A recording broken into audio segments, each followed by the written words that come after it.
Where you can buy everything from fans to mirrors to you name it. Let's have a look around, shall we?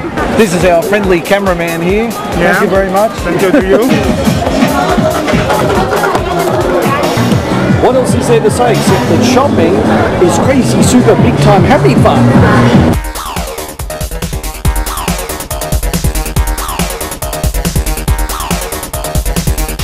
Shanghai is considered the birthplace of everything modern in China. It was in Shanghai, for example, that the first motor car was driven, the first train ran, and the first modern sewers were laid down.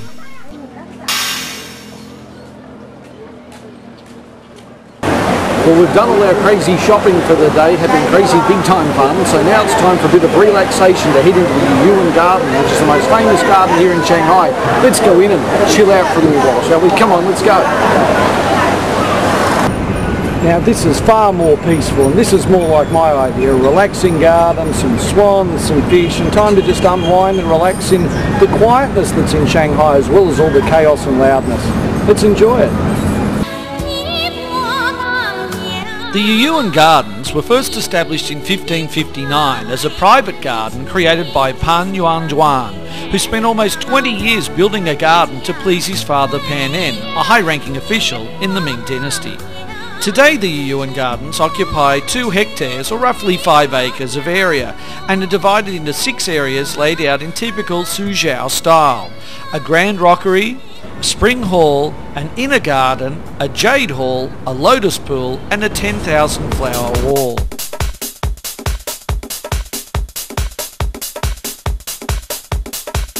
While I was in Shanghai, I stayed at the Mingtown Shanghai E-Tour Youth Hostel. Now I've got to say, the standard of hostels in China is far beyond any other country I've visited.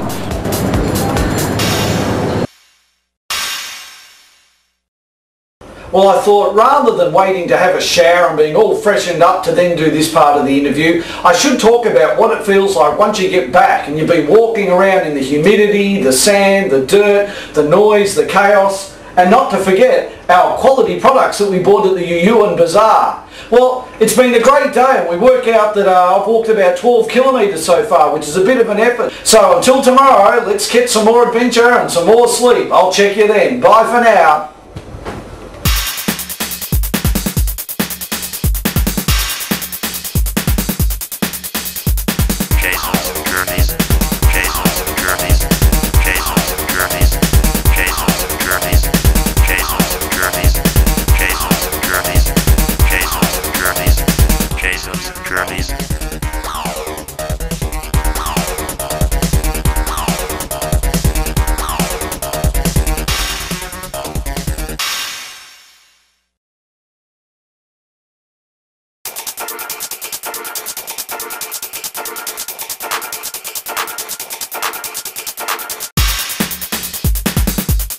Hey, we love our Chinese food in Australia, and it's an important part of the culture in China as well. Food is usually prepared in bite-sized pieces, ready to be directly picked up and eaten. Traditional Chinese cuisine is also based on the idea of opposites, where hot balances cold, pickled balances fresh, and spicy balances mild.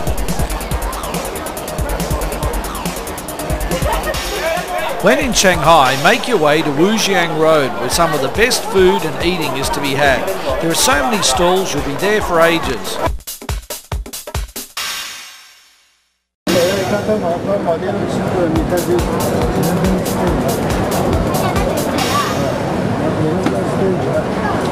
There's such an assortment of dumplings and God knows what. You can have whatever you like and put on 10 kilos, which I think I'm going to do.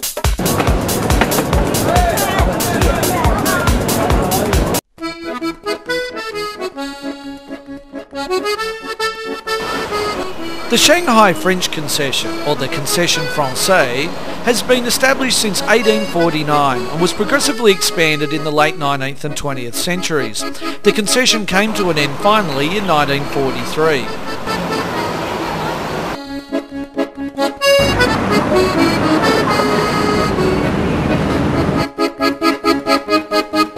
The French concession was established on the 6th of April 1849 when the French consul Charles de Montigny obtained a proclamation from the then governor of Shanghai conceding territory for a French settlement. The area covered by the former French concession was, and still is, the premier residential and retail district of Shanghai. With its tree-lined streets, the section here in the French concession is a lot more quiet and peaceful and really relaxing for a weekend walk away from the hustle and bustle. Then of course there are the things you can never forget, like tropical rainstorms that come down in the middle of summer, drenching everything. Of course, being a street walker like I am, now don't get any ideas when I say that, you can often find that you end up, in really unusual situations. So I'm in the middle of nowhere and it's pissing down rain and you think, how am I going to get back? But you think, wait for the storm to pass and there'll be a way to get around it.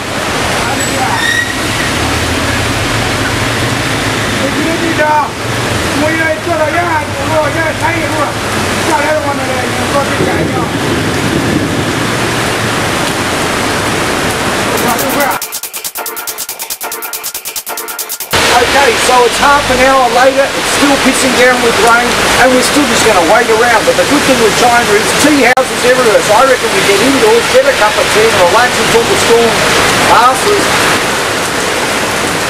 While we're sitting here, we should probably look at the currency. One thing to notice is it's very, very consistent. For 1 yuan note, picture the chairman now. 10 yuan note, picture of chairman now. 50 yuan note,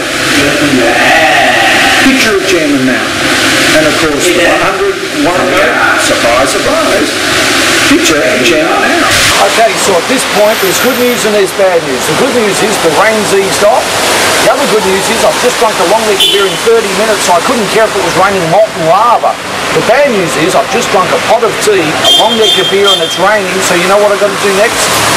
Toilet, anyone? Toilet?